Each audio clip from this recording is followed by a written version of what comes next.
ако смеам да го цитирам, рече, ние во 8 подречја сме пред Албанија. Не е милениче, Албанија на Америка и направи голема војно-поморска база. То не е шала. Америка има 800 бази. Оваа година буџетот на Пентагон е 1000 милиарди долари. Ја гледав пред некој ден, министерот на одбрана на Америка, на одбрана, стави табла со шрафцегер, пишуе Министерство за војна. Од 1947 година тоа се викаше Министерство за одбрана. Сега другарот Трамп го нарече тоа Министерство за војна. Што значи тоа? Што значи тоа? Еве новата јапонска премиерка им дава поддршка на тајванците, ги вади од памет кинезите. Ај добро, сега чим ја почнавме оваа тема, ќе ја поминеме, бидејќи е многу интересна, па ќе се вратиме после кај нас. Вие верувате во тоа? Еве и поранешниот пример, Груевски имаше еден текст голем од 186 страни дека светот практично треба да се подготвува за нова голема војна. Вие верувате во тоа? Ако видите една анализа на се што се случува на светот, активни и конфликти што се замрзнати, кои што може да Зошто Трамп го донесе во водите кај Венецуела најголемиот американски носач на авиони Джералд Форд? Зошто? Значи, ја изгуби војната во Украина, тоа е крај, се само прашање се месеци. И сега, ја мислам, сака да отвори ново жариште војно во Венецуела. Значи, Америка, и не само Америка, сите големи земји, најдобра и најпрофитна индустрија е војната индустрија, индустрија на смртта. Како победи првиот пат Трамп, рече, ние сме луди, даваме 600 милиарди долари годишно за оружје, а сите други земји во свет заедно не дава 600 милиарди. Го избра за председател, го инаугурира на 21 јануари 17, во април месец новиот буџет, он го дигна 25% на 750 милиарди. Зошто? Тој стално се заканува на длабока држава. Што е длабока држава? Добро, едно прашање, бидејќи знам дека ќе имате интересен одговор, може би е на граница на, како би оние теории на заговор. Да. Што не треба да се случи или кој конфликт не треба да почне за да се отворат други конфликти и да дојде таква голема светска војна? Дали е војната како војна опасност или е поголем повод за такво нешто што доларот на меѓународната сцена го губи значењето кој што ги имал порано? Ова е моја полемика со Малевски. Му напишав дека Кина во БРИКС е најголема закана на Америка, нешто ке го нападне Тајван, на Тајван се знае, 2027 ке биде кинески. Туку дедоларизација. Што значи тоа? Тоа значи дека Путин и Си Џинпинг плюс Индија плюс Бразил почнаа да тргуваат со нивните национални валути. Значи доларот го тргаат, прават дедоларизација. Зашто Америка како е силна? Има фабрика за печатење долари. Од 10 души професионалци да ги прашате кој го печати доларот, не знаат. Доларот го печати приватна фирма, Ротшилд. Значи во Америка, најголемата западна, најбогата земја, доларот го печати приватна фирма. Дали тоа може да биде причина за војна? Америка, прво, не може да има војна во големата тројка. Тоа е крај на свет. Тие работи ме интересираат, да. Зашто? Се сеќам ко сега, имаше една конференција во Министерство за надворешни работи и цел ден Путин по Путин. А председаваше помошник генерален секретар, на крај му викам, не ви е видовен Путин, сега, после Г7 во Канада, там рече, каков Г7, ја ќе правам Г3 со Русија и Кина.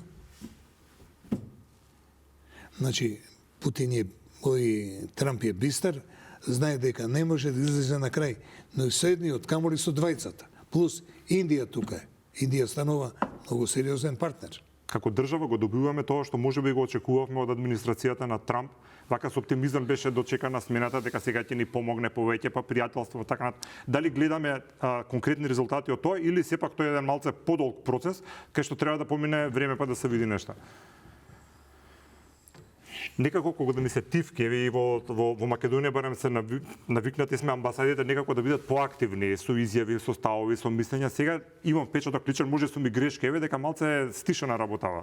Амбасадорка на Калето е тивка зашто е во заминување. Трамп ја чисти целата структура на демократите.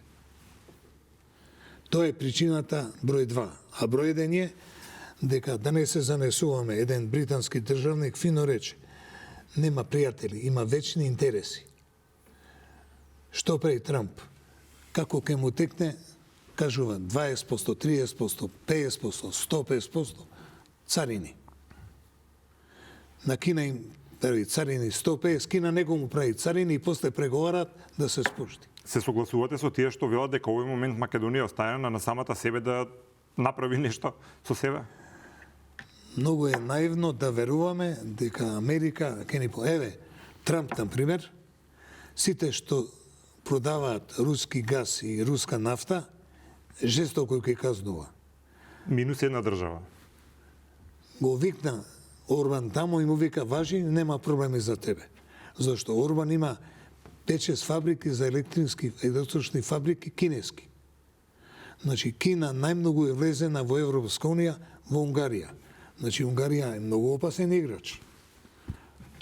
А сега му се заканува тамо опозиција да го симне тоа сакав да ве прашам. Па тоа Трамп му дава поддршка со таа работа да го спаси, да не го сменат. Мислите дека ќе успее, бидејќи таквите начини на владење Унгарија, гледаме во Србија исто така позицијата на Вучич е комплетно готов е он. Меѓутоа и такви анализи има, да. Во политика. И во Унгарија опозицијата јак не е. И во времето. И со жените никош не се знае прогноза. Секогаш има изненадувања. Сега има џокер имаат. Добро, ќе се вратиме кај нас. Уште едно прашање за европска интеграција, потоа ќе одиме на тема што можеби е клучна. Дали треба Брикс. Дали треба ние сега чарето за ЕУ да го бараме во Софија или во Брисел? Или дома, или во Скопје, еве, три опции. Многу ми е жал што ко побагал ќе повторам. Кога министер за надворешни работи 2 пати дава изјава: нема нови барања. Кога тоа го повторува и премиерот на средба со Кошта, шефот на Европска унија. Тука нема шала. Значи, ние тропаме на отворена врата. Мислам дека наивен е професорот Мицковски, кој вели: Македонија и европските пратеници од Бугарија треба заедно да донесат резолуција дека нема да има нови барања. Како може да бараме од тие што го спречи оној прекасен извештај нацрт за заштита на македонски јазик и културно наследство. Ама господин Нагајдов, сега што го зборувате е контрадикторно со тоа пред 20 минути што го зборувате. Сега велите дека треба да им веруваме на странските политичари, а пред 20 минути ни убедувавте колку пати ни излажали како ние сме разочарани. Зошто сега баш да им веруваме? Еве зашто. Зашто за Европа и за Америка е пресудно ако оваа шесторка од Западен Балкан плюс еве Молдавија и Украина не ги втурне во Европска унија, тука ќе дое Си Џинпинг со милиардите и крај на западната заедница. А што ако избрзаме? Јас, тоа е моја Не викам прогноз. дека имаме многу време да чекаме, да не ме сватите погрешно, не заговарам тие да чекаме посветни денови, треба да се избориме за посветните денови. Јас ќе го цитирам пак премиерот. Он вика: ние треба да се држиме до нашето домашно што ни е задача. Меѓутоа не можеме нашава домашна задача да ја спроведеме без да направиме правна држава. А ја мислам дека правна држава без Европска унија тешко ќе направиме. Ама ќе се согласите со мене дека крадењето од сопствениот народ, од македонците на политичари, на функционери, дека треба да биде да се смета како национално предост. Јас стварно не можам да разберам како после 35 години има функционери кои се уште си го крадат сопствениот народ со тие пари кои што овие граѓани помалку или повеќе сиромашни ги одвојуваат во форма на даноци за оваа држава, конечно нешто да направи некој да ги краде, тоа е на ниво, се извинувам што ти кажам, на психолошко пореметување некој. Како ние со тоа да се справиме што не прогонува толку години? 2017 кога одев за 24 да известувам од изборот на Макрон. Каде ми од Камбовски ми вика 2 писма донесеш во Париз, во Академија на науки и во Институт за меѓународни односи. Ги носам доле кај председател Таки Фити и тој потпишува, му велам, ти кој беше министер за финансии, кој работев трансформација да можеш да воведеш ДДВ, колку имаше во каса? Вика 1,3 милиарди евра. А сега колку има децава?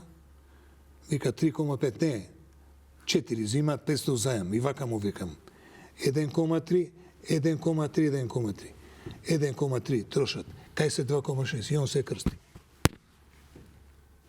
Значи доаѓате на мојата теза практично. Проста аритметика е тоа? Да. Како да го смениме тој начин на кој што дел од функционерите, политичарите размислуваат преку политиката нешто ситно ако можат да зџапаат за себе, а за државата буквално да не име га. Не знам дали се согласувате, меѓутоа мене ми е тоа предавство, едноставно идејата наша. Еве одговор.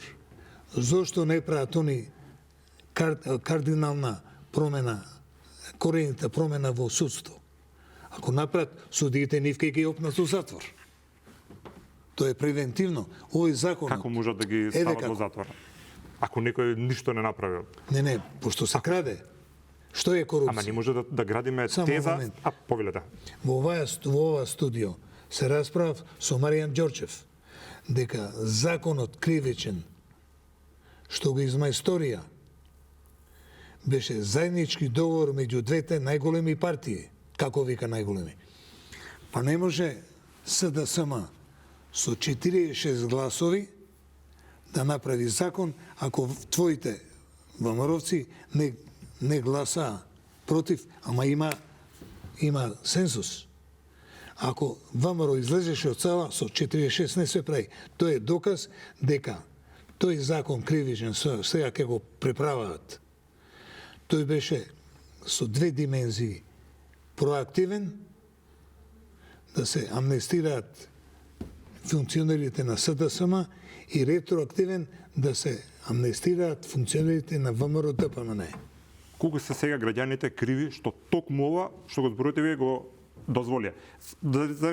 Е некоја развиена демократија, да речеме, вакво нешто да се случеше во Белгија или во Франција. Што ќе се случуваше после 2 часа на улицата? Цел народ ќе излеше на улица и со клоци ќе ги избркаа. Па кога Макрон ја дигна цената на бензинот, 10 милиона народ излезе со така наречени жолти елеци. За малку ќе му упаднеше. Па се каеше, па 10 милиарди евра вложи во развој. Во западен свет не можеш да ги лажеш. Овие измени на кривичниот закони беа донесени во времето кога СДСМ беше влад. Бројката 46-44. Да, а токму овие измени на кривичниот законник, сите што ќе дојдат од Брисел и во извештајот ни како една голема црна точка ни е, кажува дека ова ќе има проблем.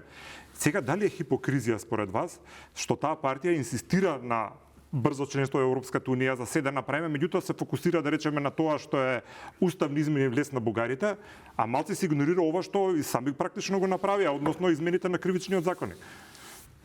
Како ние како граѓани да веруваме дека определена партија европски ќе се однесува и ќе сака да однесе државата во Европската унија, ако направила некои работи од кои што ние сега проблеми си имаме?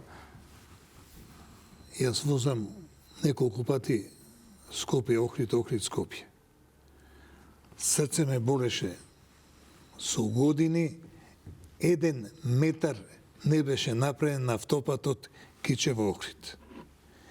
И во историја на градежништвото ке се учи на факултет.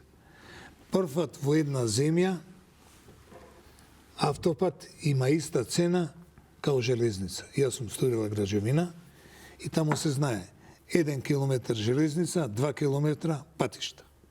А овде баснословна сума може за тие пари да направат станица на Марс.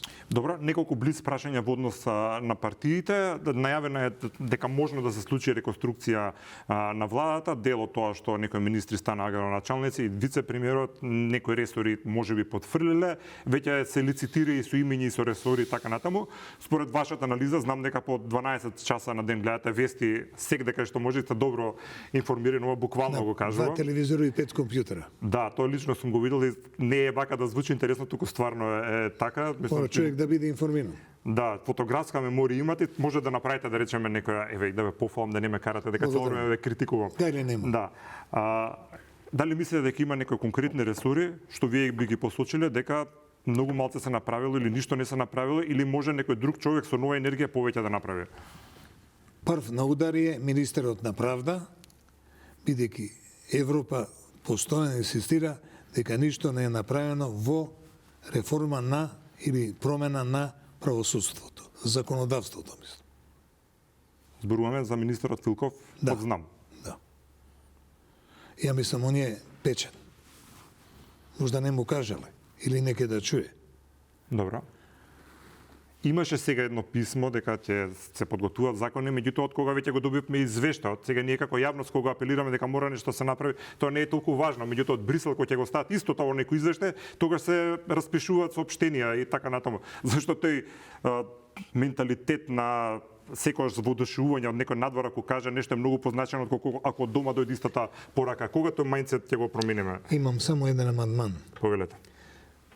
Никој министер не е супергение ко Леонардо да Винчи или Тесла. Добро. Тој мора да собере екипа што знае. Јас сум менаџерски консултант. Ние знаеме кој знае. Нити па премиерот знае све. Он мора да има екипа што може да му се подмете, да му каже тоа што не знае. Не ни треба да знае се, не може. Ако нема дома, ке купи. Најефтино да купиш памет. Ако знаеш кај да купиш. Во Америка најголемите економисти, нобеловци, шефови на главните универзитети се министри за финансии. Секам мојот пријател Лоренс Самерс. Он беше министер за финансии кај Клинтон. И кога бев да преговарам да дојдат во Македонија неколку тие добеловци од Харвард и од MIT, сака да дојдат. Ама Љупчо Герогиевски, неговата група не ги прими. Сака да дојдат без пари да работат овде. Заљубеници во Македонија. Многу од нив се евреи. Зашто ние со евреите имаме километража многу одамна. И зошто? Која е причината? Па некет. Зашто ако дојдат тие нема крадење. Математика е многу едноставна, аритметика е многу едноставна дисциплина. Собирање и вадење. Не треба, што вика председателката, квантна, механиката, знаеш. Добро, освен Филков, некој друг вака да ви текнува? Не ми текнува. Ако сте правиле анализа, ако не ќе... Не ми текнува, зашто знам дека, например, според мене, многу голем за мене успех и мислам... Или позитивен пример кај? Позитивен пример е двајцава велешани мои. Според мене единствен што е заработува платата е министерот на полиција. За 2 недели го очисти Скопското подземје. Или министерот за култура, кој што повеќе е во странство него дома. Тамо се бори за културна дипломатија. Тоа е голема работа. Тоа е мисијата на Гоце Делчев. Голема работа, меѓутоа не е единствена. Ама, што може да направи он со мал буџет? Ајде да видиме се. Што може да направи? Ние сме се уште под влијание на большевизмот. Да бара ке премиерот повеќе пари. Или ке министерката за финансии. Да, ама министерката го држи клучот. Јас сум видел нешто што ме изненади. 1995 година, иде мој пријател до Америка, сакаше да отвори тука гимназија, американска. И не му дава министерката за наука. Идам ке неа да протестирам дека министерот за надворешни работи, Стево Црвенковски, на негово прашање на тој иницијаторот во Виена, рече, кога сакате отворите. Идеме ја ке министерката Софија Тодорова, во тој момент влегува секретарката и дава едно ливче и вика, гледај Љубо, што да видам? Да се вработи чистачка во едно албанско село во Струга, потпишан инженер Бранко Црвенковски, председател на владата. Значи, од тоа време, од нашава држава, Македонија нова, се вративме во времето на реалниот социализам. Значи, премиерот решава за примање на чистачка во албанско село во Струшко. Мислите дека денеска тоа го нема? Денеска уште појако е тоа. Па еве, кај мене на факултет, во Институт за филозофија, многу места не може да ги пополниме, не дава министерката или министерот претходно, а наши пари се тоа. Еве, со притисок на Европска унија, конечно, судството ќе има свој буџет. А ние на универзитет имаме свој буџет, ама парите се заробени кај министерката за финанси. Како сака. Дава, не дава. А некои па велат, буџетот е празен. Колку е опасно за државата и за политичкиот баланс и за процесите опозицијата да биде на ниво какво што е сега практично четврта политичка сила во Скопје? Овде нема опозиција. Да биде опозиција, треба да имаат образ, а овие немаат образ. Не може никој да не одговара за пожарот во Тетово. Не може да се дадат 3 милиона евра за десетина бараки што горат као да се од хартија. И нема отчет, нема казна, нема вина. Колку е опасно тоа за државата? Го прашам ово од контекст како коректив на владата, како политичка структура која што ќе треба да дава идеи, да лобира, да организира и така натаму. Ја обожавав бившата амбасадорка на Америка, Кейт Бернс. Добро. Таа беше амбасадорка во Виена, во ОЕПС, па заменик амбасадорка во Атина, па 4 години амбасадорка овде. Таа имаше само една песна. Нема да дозволиме во Македонија да продолжи култура на неказнивост. Неказнивост. Ние имаме исто кој англичаните збор accountability, отчетност. Зашто одговорност не е отчетност, одговорност е обврска. Кога правам трансформација на фирма, што давам? Кои се обврските, кои се овластувањата и на крај какова е отчетноста. Отчет нема овде. Тоа е болест на социјализмот. Као одржување. Вие покажете со вашите филмови десетина пати дека Скопје е јавен тоалет. Зашто нема, никој не е виновен. Невиден срам. Странците го гледат, се чудат. До година Скопје ќе биде град на европска култура. И ние треба прво да го очистиме од ѓубрето. Дефекализација прво. И мислам дека добро почна новиот градоначалник и му честитам. Добро, што не знам, рековме дека ќе ги поминеме на брзинка. Панокеска, што видов ја на филмов? Премиерот од Празијада дојде да види колку е чисто и вашето. А верувам дека ќе има време да дојде и на нашата конференција за култура. Што Празијада фестивал на празот. Па не, сакаше да покаже дека јас сум цар и во Струмица. Тоа ја го читам така. А гледате така. политичка порака во тоа? Ама мислам као што нашол да дојде на Празијада, а пазите, Скопје, Струмица и Скопје Охрид исто е 168 километри. Не е овде, него далеко. Треба се вози 2 сата. Ја верувам така ќе дојде и во четврток на светска конференција по УНЕСКО за филозофија.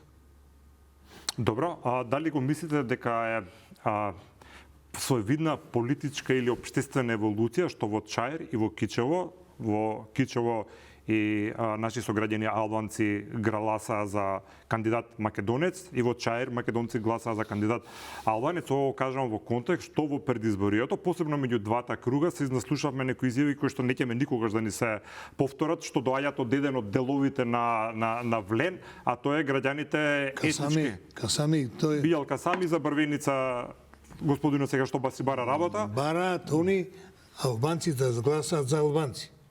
Таков шовинизам не е виден, ама овој Јунаков од Тетово тоа го перпетуира, постојано го прави. И не знам како премиерот го трпи. Зашто еве што е, за мене беше голема работа, кога Вреди се договараше да биде една партија. И се скара Меджити и Таравари професорот, кој да биде лидер. И Таравари суетен, универзитски професор, напушти. И сега што е он? Виси. Никој ништо. Као политичар, мислам.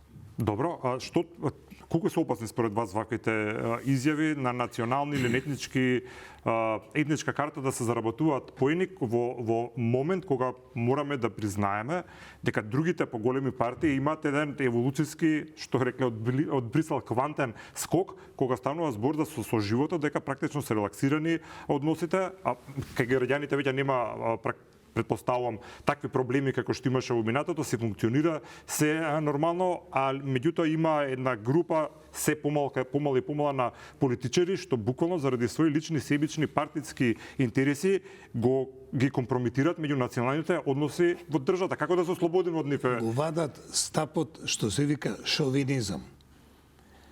Национализам е патриотизам, кога ја афирмираш сопствената нација. Ако тоа го правиш на сметка и сомрза на другите, тоа се вика шовинизам, по дефиниција во политичка филозофија. А мислам дека, еве, сега се виде дека Али Ахмети е мртов, а не му кажале. И сега таму има борба кој ќе го наследи. Се очекуваше да биде бившиот хирург, да не го именувам сега, Замолам, да. Дигана Врачна, меѓутоа тој изгуби така страшно во Чаир, што е он исто политички мртовец. И сега овој што е бившиот министер на образование, што е портпарол и заменик председател. Тој тамо е што се жилите, веројатно, според мојата интуиција, он ќе биде наследник на Али Ахмети. Со Таравари кажавте дека за вас е Политички политички мртов, што е со Зијадин Села, го споменуваат во некакви анализи дека можеби во иднина би се споил, да речеме, со владиното мнозинство. Гледате таква шанса? И дали тоа ќе биде крај дефинитивен на Тоа да не е комплимент на премиерот. Комплимент има јако мнозинство и сите тие што сакаат да се приклучат кон победникот, си гледаат шанса да останат на власт. Да, уште во една минута, кои се големите политички процеси, делни се најавуваат, што вие ги очекувате после нова година да се случуваат? Кои што ќе значат промена на државата, која што сите ја очекуваме толку долго време?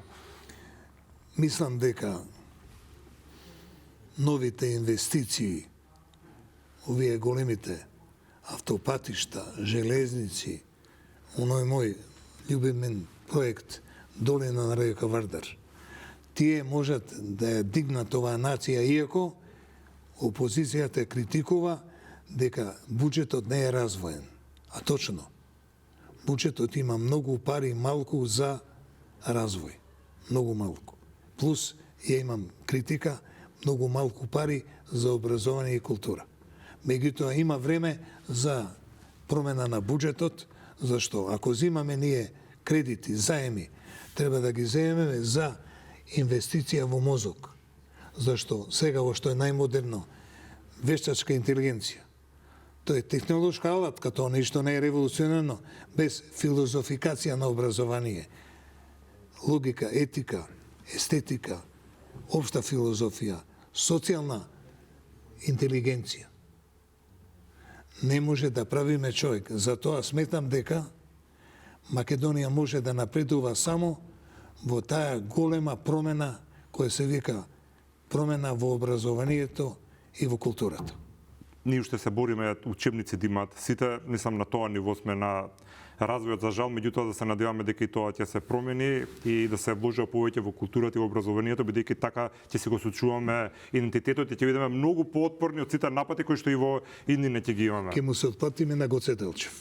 Добро, ви благодарам многу, претпоставувам дека бевме интересни, дека ги поминавме горе-доле сите. Многу се чудам, кратка емисија вам искочи. Не повеќе од деде на часе, ви благодарам уште еднаш, после нова година да сме здрави и живи, можеме уште еднаш да се видиме, да направиме анализа. Го споминавме и Зијадин Села, само за гледачите да кажам дека тој ќе е гостин на Кавга со Иван во 23 часот, секако на Канал 5, од тоа што може барем малце да видам на навистина интересна емисија, интересен подкаст кој што на моменти беше да биде прекина до таа фаза беа на моменти жешки Ја му работи. реков на директорот. Телевизија што не е жива телевизија, не е телевизија, тоа е филм. Добро, ви благодарам уште еднаш за гостувањето, почитувани, ви благодарам и вам секако и останете со програмата на Канал 5.